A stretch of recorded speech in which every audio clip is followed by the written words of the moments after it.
Kag sa numero 1 sa mga balita sa Negros subong adlaw.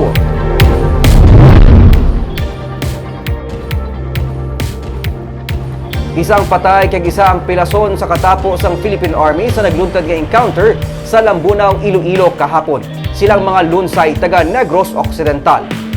Isang patay kag isang pilason sa bayan sang Philippine Army sa nagluntad nga engkwentro kahapon sang aga sa sitio Agdalusan, Barangay Hayobo, Lambunaw, Iloilo. Sunod kay Lieutenant Colonel J.J. Javines, spokesperson sang 3rd Infantry Division sang Philippine Army, na pulo ka mga miyembro sang Communist Terrorist Group ukon NPA sa idalom sang Baloy Platoon Central Front Committing Region Panay ang nakaenkwentro sang 82nd Infantry Battalion. Isa ka private first class ang napilasan kag isa ang ginakabig killed in action. Ginkilala ang napatay nga si PFC Mars Echevarria kag tumandok sang Ilog Negros Occidental.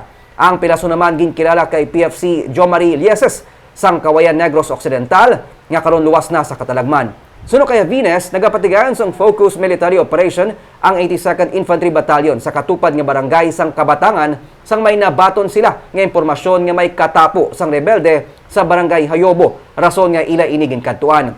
Kay na sang aga may nasapuan man nga bangkay sang ginapatian NPA nga napatay sa encounter site. Na-recover sang Philippine Army sa encounter site ang duha ka mga M16 rifle, caliber 45 pistol kag subversibo nga mga dokumento. Nagapatigayon sang clearing kag hot pursuit operation ang Philippine Army sa lugar. Nagpasalig naman si Major General Marion Sison, commander sang 3rd Infantry Division, nga buligan nila ang nasamaran nga soldado pati ng pamilya sang napatay nga soldado.